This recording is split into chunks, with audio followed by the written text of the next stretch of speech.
Jeśli słuchasz tego podcastu w czasie rzeczywistym, czyli mniej więcej na początku listopada, to pewnie ten temat wyda Ci się dosyć aktualny. Bo czas, który mamy na początku listopada w Polsce jest specjalnym, specyficznym czasem. Nie wiem, czy wiesz już, o co mi chodzi, o jaki dokładnie czas, o jaki dzień mi chodzi, o jakim dniu mówię.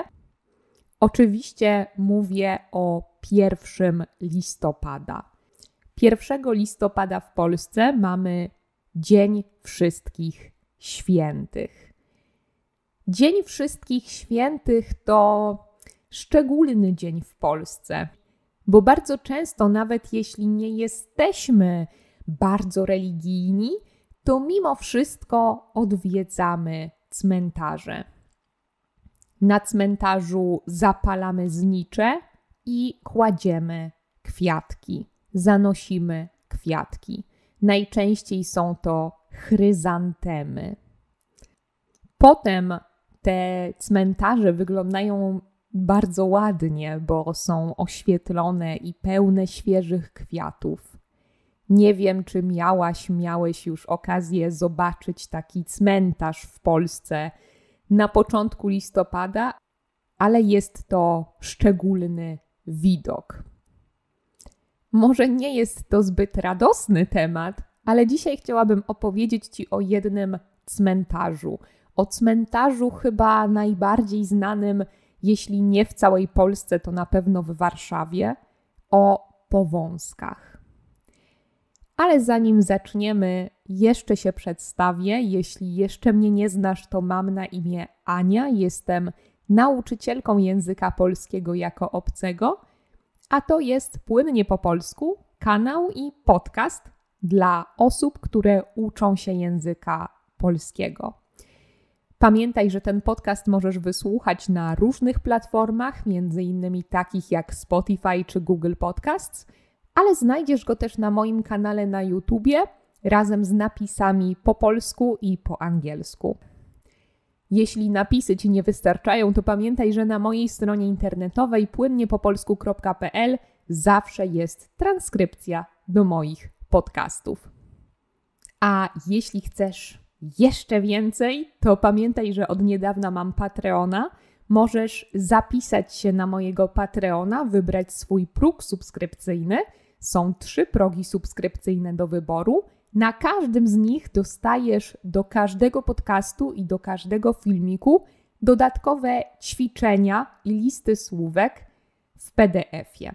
A na wyższych progach subskrypcyjnych masz nawet dodatkowe podcasty i dodatkowe filmiki. Koniecznie zajrzyj na Patreona, a my zaczynamy podcast. Tak jak już powiedziałam, Powązki to chyba najbardziej znany cmentarz katolicki. Jeśli nie w całej Polsce, to na pewno w Warszawie. Został on założony w 1790 roku, czyli pod koniec XVIII wieku, a projekt tego cmentarza przygotował Dominik Merlini. Dominik Merlini to był architekt ostatniego króla Polski, czyli Stanisława Augusta Poniatowskiego. Początkowo teren cmentarza miał tylko 2,5 mniej więcej hektara. Teraz ten teren to aż 44 hektary, czyli tyle, co państwo Watykan, więc możecie wyobrazić sobie powierzchnię tego cmentarza. Polecam Wam też zerknąć na mapę przy okazji słuchania tego podcastu, wpisać Powązki Warszawa, żeby zobaczyć mniej więcej, w jakiej części Warszawy są Powązki i jak to wygląda w rzeczywistości. Powązki są równocześnie też najstarszym cmentarzem Warszawy. Powązki to nie jest jednak cmentarz dla wszystkich. Na Powązkach chowa się wybitnych Polaków. Wybitnych Polaków w każdej dziedzinie. To są artyści, ale to są też politycy, też działacze społeczni, więc naprawdę wszyscy, którzy w jakiś sposób zasłużyli się dla kraju. Bardzo często są to też rodziny osób, które zasłużyły się dla kraju. Przykładowo na Powązkach znajdziecie grób rodziców Fryderyka Chopina. Warto jednak też wspomnieć o tym, że Powązki dzielą się na 2 cmentarze, na 2 główne cmentarze w każdym razie. Wyróżniamy szczególnie cmentarz Stare Powązki, czyli cmentarz powązkowski, inaczej. I poza tym wyróżniamy cmentarz wojskowy.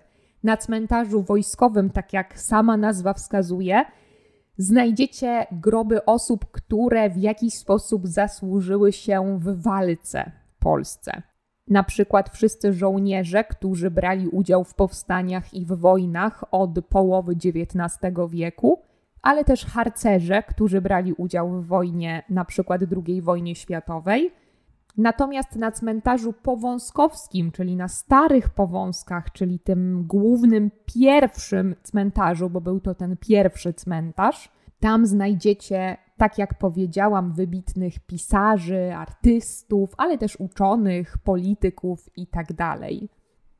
Powązki to miejsce szczególne, bo nawet jeśli nie mamy tam pochowanej rodziny czy bliskich nam osób, to są to osoby, które znamy, bo są to wybitni Polacy, więc słyszeliśmy o nich bardzo często i wielu Polaków ma taką tradycję, że wielu warszawiaków w każdym razie, bo patrzę z perspektywy Warszawy, wielu warszawiaków ma taką tradycję, że 1 listopada idzie na Powązki.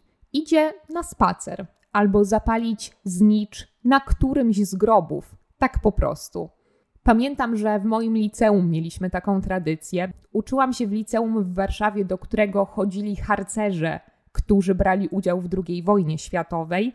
Dlatego mieliśmy taką tradycję, że na początku listopada znajdowaliśmy zawsze dzień, żeby pojechać grupą na cmentarz i zapalić znicze, złożyć kwiaty na grobach tych osób, które chodziły do naszego liceum, których oczywiście nie znaliśmy, bo było to bardzo, bardzo dawno temu, to była II wojna światowa. Powązki mają też swoją inną tradycję, a raczej warszawiacy mają tradycję na Powązkach. Jest to kwesta. Kwesta to inaczej zbiórka pieniędzy po polsku i co roku organizuje się taką kwestę na Powązkach, której celem jest ratowanie zabytkowych nagrobków. Tak jak powiedziałam, powierzchnia tego starego cmentarza, czyli tych głównych Powązek, to aż 44 hektary, czyli tyle co całe państwo Watykan. Stąd też możecie wyobrazić sobie, że na Powązkach jest pochowanych bardzo, bardzo dużo osób. Jest to tak dużo osób, że w internecie możecie znaleźć coś takiego jak wyszukiwarkę cmentarną. Wyszukiwarka cmentarna polega na tym, że jeśli chcecie wyszukać grób osoby, którą się interesujecie, osoby, której grób chcecie zobaczyć, to możecie sprawdzić, gdzie ten grób się znajduje. Myślę, że to jest bardzo praktyczne, bo często mi nawet, kiedy byłam już na Powązkach, wydawało mi się, że pamiętałam, gdzie są pochowane które osoby, ale kiedy wracałam znowu na Powązki, to uświadamiałam sobie, że niczego już nie pamiętam. Oczywiście groby też dochodzą, są nowe groby, więc to nie wygląda zawsze tak jak w naszej pamięci. Poza tym alejek jest tak bardzo dużo i grobów jest tam tak bardzo dużo, że trudno się odnaleźć. Dlatego jeśli macie wątpliwość, to polecam skorzystać z tej wyszukiwarki cmentarnej. Możecie też oczywiście zapytać kogoś na miejscu. Zwykle osoby, które opiekują się cmentarzem, wiedzą, gdzie jest jaki grób. Mam nadzieję, że ten temat był dla Was ciekawy. Zanim skończę, to chciałabym powtórzyć jeszcze słownictwo, którego używałam przez cały ten podcast. Tak jak już się domyśliliście, cmentarz to miejsce, gdzie są osoby zmarłe, osoby, które już nie żyją. Na cmentarzu mamy groby, grób, liczba pojedyncza, groby, liczba mnoga. A na grobach 1 listopada stawiamy znicze. Znicz to taka lampka, takie coś, gdzie wkładamy świeczkę i to się świeci. O osobach, które nie żyją, możemy powiedzieć osoby zmarłe. A jeśli chcemy powiedzieć, że osoby są w jakimś grobie, to mówimy pochowane. Ta osoba jest pochowana na tym cmentarzu. Pochować to znaczy złożyć do grobu po polsku. Bardzo smutne słownictwo dzisiaj, ale to też jest ważne słownictwo.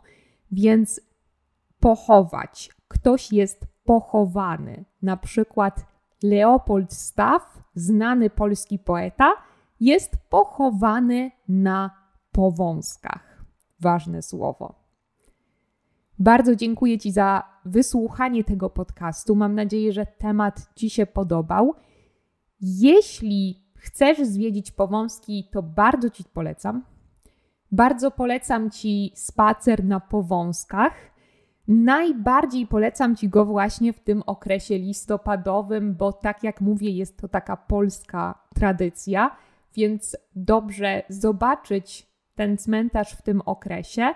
Wtedy jest najwięcej zniczy, najwięcej świeżych kwiatów i najwięcej ludzi, których możemy spotkać na cmentarzu. Jeszcze raz przypominam, że na YouTubie znajdziesz napisy po polsku i po angielsku do tego podcastu, a na mojej stronie internetowej całą transkrypcję do tego podcastu. I pamiętaj o moim Patreonie, gdzie możesz dostać też ćwiczenia i listy słówek do tego podcastu. Bardzo dziękuję Ci za wysłuchanie jeszcze raz i do usłyszenia w kolejnym odcinku. Pa, pa!